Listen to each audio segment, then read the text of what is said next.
Welcome. Good morning, everyone. Good morning. Good morning.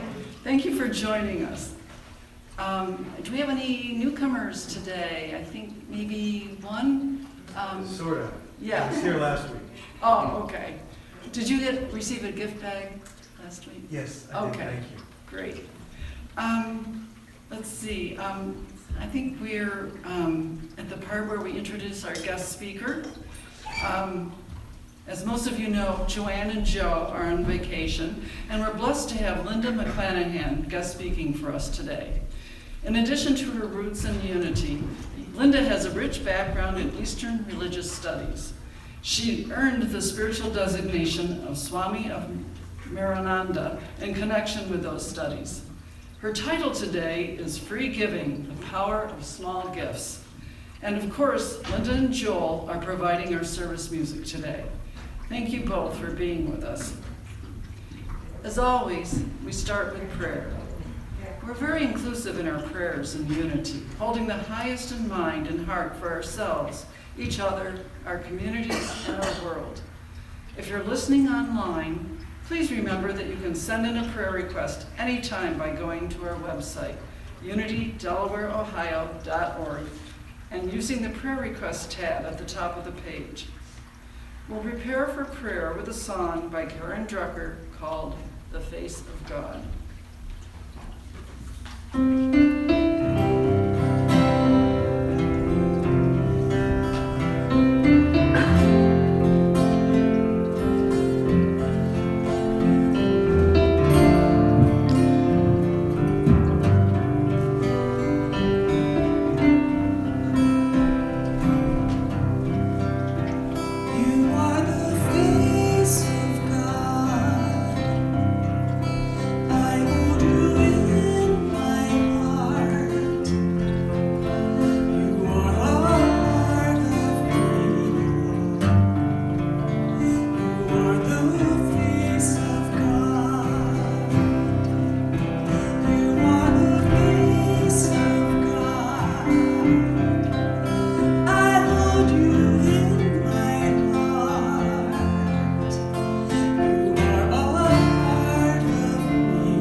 Creatures of a powerful ocean of light permeating every cell of our being, containing everything which is, everything which has been, and everything which is yet to come.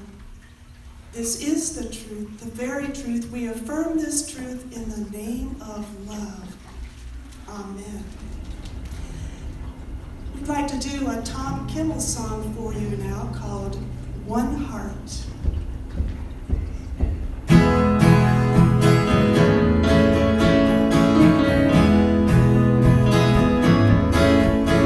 Well, the storm on the ocean is the rain downtown. The sun shines somewhere when the night comes down. The moon's still dancing when the sky turns blue. Love I'm feeling is the one in you.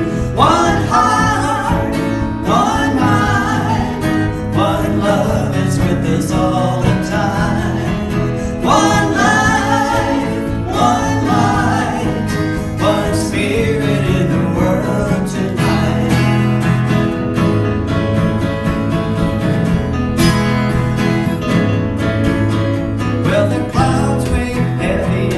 summer air. The wind shakes autumn till the trees are bare. The snow in December fills the warm blue sea, and the love you're feeling is alive in me.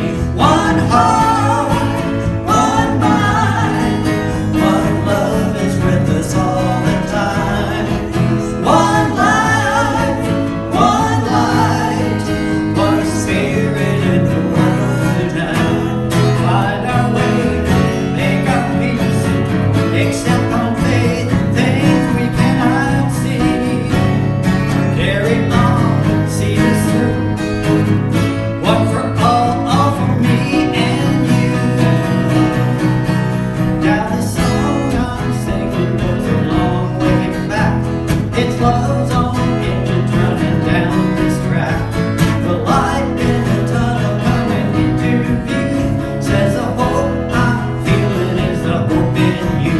One heart, one mind, one love is with us all the time. One life, one light, one spirit in the world tonight. One heart, one mind, one love is with us all the time. One life, one light, one spirit in the world tonight. One spirit in the world tonight.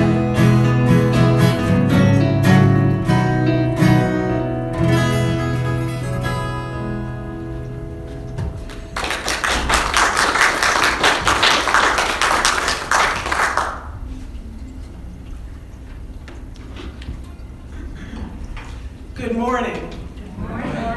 It's always a pleasure and a privilege to be asked to speak at this church. There's only one presence and one power in the universe and in my life, God the good, omnipotent. This is the first principle of the Unity Church tradition. And if we don't know one other thing about unity, that's plenty good enough. All are one. Jesus said, I and the Father are one. And unity says, and you are too. I am too. All of us are connected. We're all made out of the same stuff. This is a big vision. It's like a cosmic vision. It's immense. But this grand cosmic vision of awareness, of oneness, is not always all that easy to maintain on the ground. Because on the ground, down here, things really do seem to fall apart. The world is not as we would like it to be. We experience disappointment, grief and fear and anger and resentments, and the whole bit. And we also experience crises in our lives. And sometimes when that happens, our feeling of oneness might just disappear. And at that point, we may find ourselves bargaining with God, as if we were not at one. I have an example from my own life. When I was very young, I lost my singing voice. It was a very strange occurrence. I could still talk, but I could not sing. And it was a disaster for me because my singing voice was pretty much my whole identity at that time. I was a little bit of an ugly duckling, and I didn't have much social capital, but I had a good singing voice, and it gave me status. So it meant everything to me. So the first week this happened, I really didn't think that much about it. Things come and go. But this went on and on and on. It went like for 8 weeks it went on. And by the time I hit the 2-month mark, I was literally desperate. So I went into the bathroom at our house, which I'm sure maybe like you, that was the only place you could be alone growing up. So I went in there and I screamed and I called out to God. I was weeping, please God, give me back my singing voice. If you give it back, I'll devote the rest of my life to you. And I thought I was ready. I was ready to be a nun. Unfortunately for me, that I didn't have to, because my voice did come back. And jury is still out of whether I've managed to devote the rest of my life to God. The point is that it was a big gesture. It was a big ask. It was theatrical. It was full of drama. It was like almost operatic. We use this kind of spirituality, which I'm going to call transactional spirituality. We use that when we're really up against the wall, when we are truly desperate. And what I mean by transactional spirituality is, I do this and then you give me that. So it's a transaction, like a business transaction almost. But there's another kind of prayer that's running all the time, almost like a background computer program. It's running all the time, and not just when we're desperate. And this is a quieter mode. It's slower, and it has less to do with getting something and more to do with how we view other people. How much we really believe that they're as much a part of that one as we are. And I have an example of this from my own life as well. I've told this story, I think, before in this church, but I keep getting different lessons from it over time. But it's the story of how Joel and I bought the lot next to our house. When we bought our house, it was almost this Victorian village, a very small lot behind the house. That's the only ground we had. But to the east of our house was an empty lot, and it was pretty much abandoned. It was full of car parts. There was like lots of cinder blocks. It was the neighborhood dumping ground. The weeds were this high, and there was all this scrubby brush. And Joel, being such a generous, loving soul, took it upon himself to clear that lot out. And so he did. He cut the grass. He hauled out all those cinder blocks.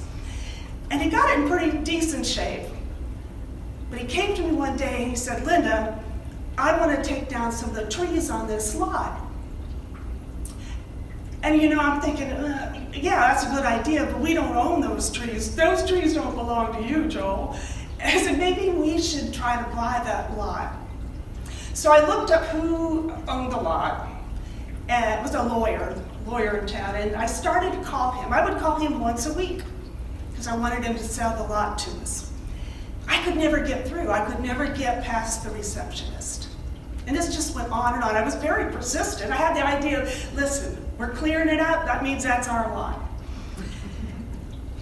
At this time in my life, I was working temporary jobs. And I got a job downtown at a bank. And it was a huge receptionist area. And I shared the receptionist desk with another lady.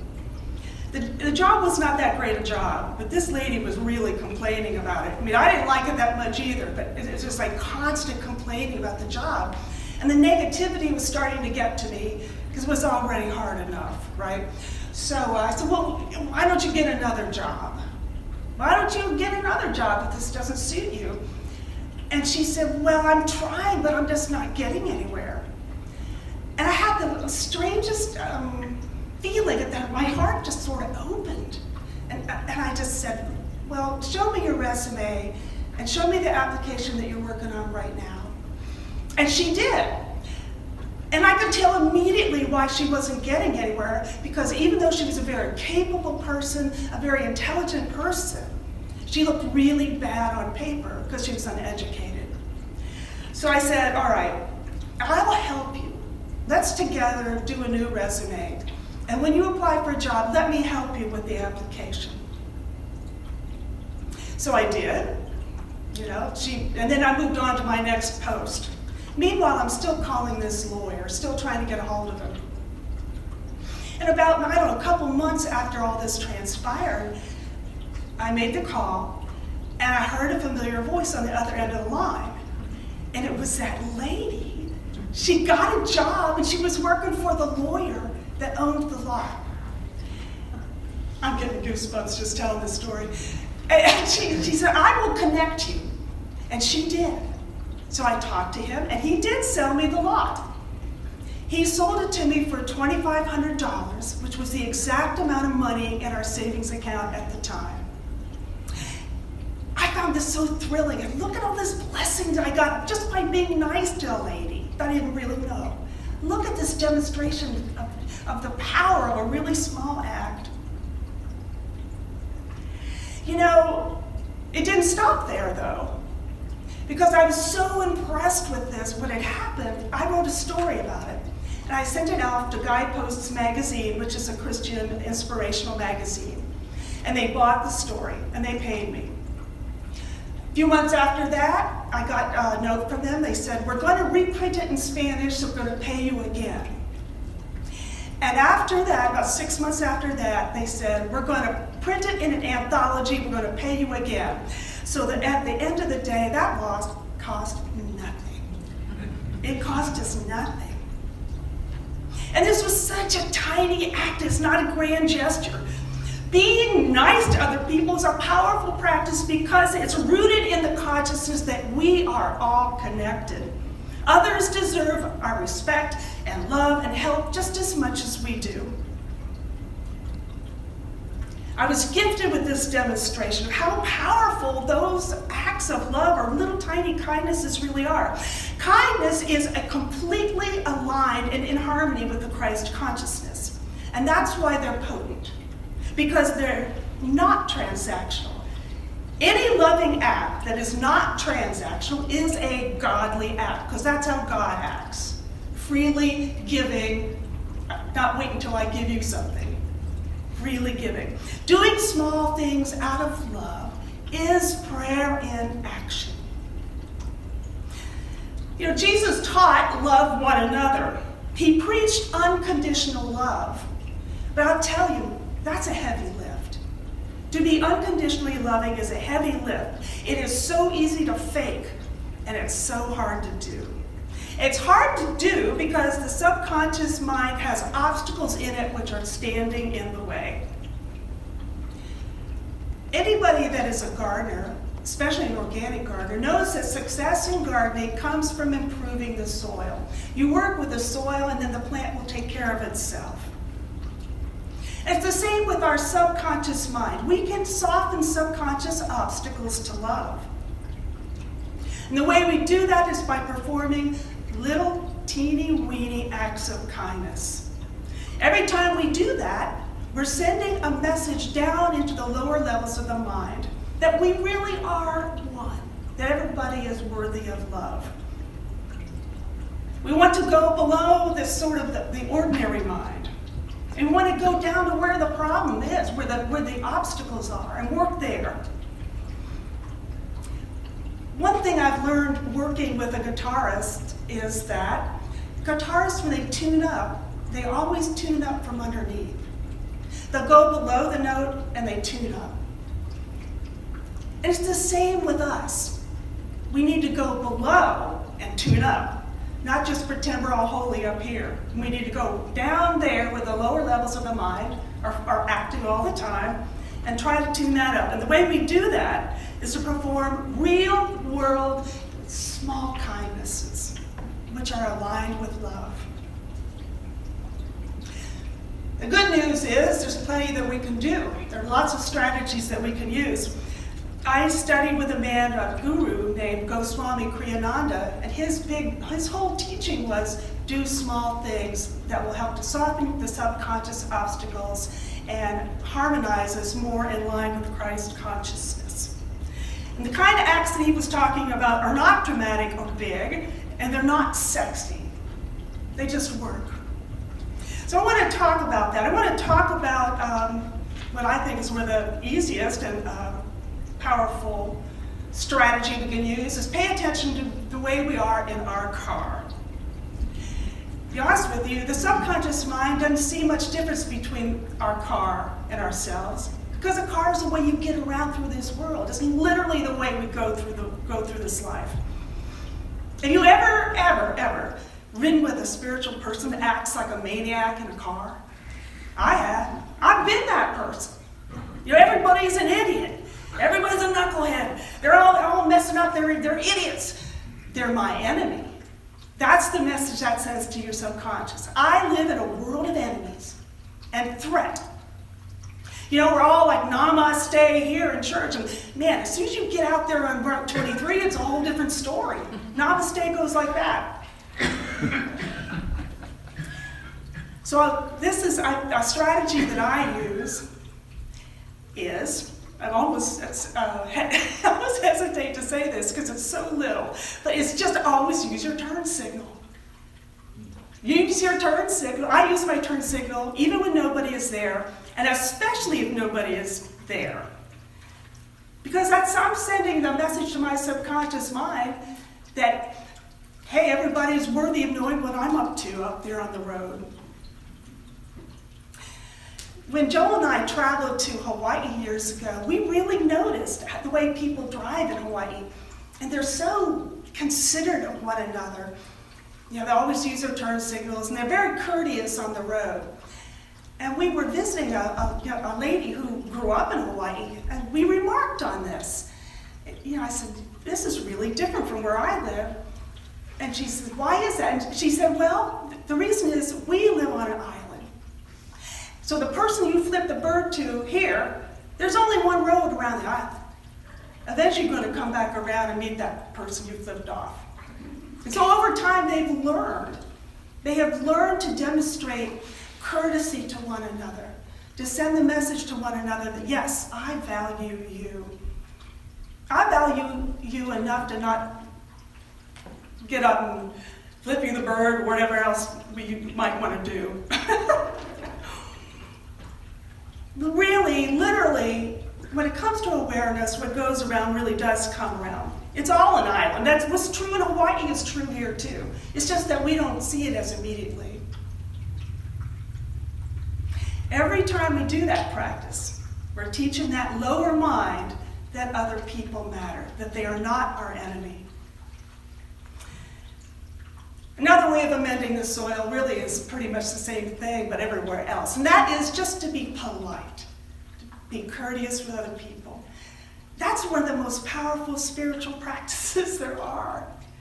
You know, because it's totally non-transactional. I can be polite to somebody, but there's no guarantee they're going to be polite back. A lot of times they're not. But if I do it anyway, I am reaffirming that, yes, we all are one. You are worthy of my treating you well. We are creating a powerful habit of being generous with others. Nobody on this earth, probably, can love unconditionally and love the way that Jesus did. But we can all be polite. And that's a prerequisite for any other kind of love, to be honest with you. That's the foundation. You start there and then the other kinds of love. It's like a gate. It's a gate to love, just doing these little tiny courtesies with other people. Real spiritual progress is only possible if we address what's in the lower mind first. Just like a good garden bed, we work from the ground up. We perform modest acts which support that vision of oneness. It doesn't matter what practices we choose. Actually, I'll give you one last one. I almost didn't do it because it's so hard. Another strategy is to let the other person have the last word in an argument. No. It is so hard. It is so hard. Let them be right. Don't engage in that. Just let them have the last word and just let it die like that. That's a powerful spiritual practice for reminding the lower mind that everybody is worthy of being heard. Whatever practice we choose, though, it should be something that's doable. It should be very small. Very small. It should be something that you can do all the time, every day, so that the subconscious mind gets that message repeatedly over and over and over. But whatever we choose, it needs to include a little friction. There needs to be a little resistance to it. It can't be that too easy, because we build up our spiritual muscles through resistance. That's the real reason Jesus said, love your enemies. Because what merit do you get for just loving your kids? Everybody loves their kids. You know, it's everybody else that we have a problem with. So whatever practice we choose, it has to be doable right now so we can all get cracking on it. No kindness is ever wasted. And that's what buying that lot really taught me. I mean, over time, that's the lesson that I've gotten. I think that was an incredible blessing to get that feedback from the world. Like, look, what an outrageous blessing. But 99.9% of the time, we will never see the results of our small acts of kindness. We'll never see the results. But that doesn't mean that they're not there. They have to be by definition, because we are all living on the same island, Turtle Island, this holy Mother Earth that we live on. There really is only one presence and one power in the universe and in my life, and I would say, and that includes other people. Prayer can be big, but prayer can be very small. The small ones are the most effective. The prayer and action ones, repeated every day, are the most powerful. The power of small things is limitless. Let's take that into prayer. Mother, Father, God, we are worthy. All beings are worthy. We are all one. We soften the obstacles to love with small acts of kindness. Right here, right now, we amend the soil of the mind and grow a beautiful garden of knowledge, wisdom, and power. Amen. And so it is. Thank you.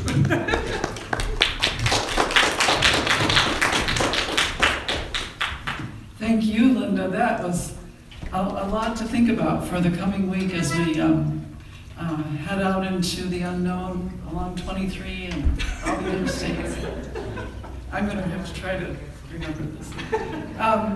As always, we want to take a moment to express our gratitude for your generous tithes and offerings in support of our ministry.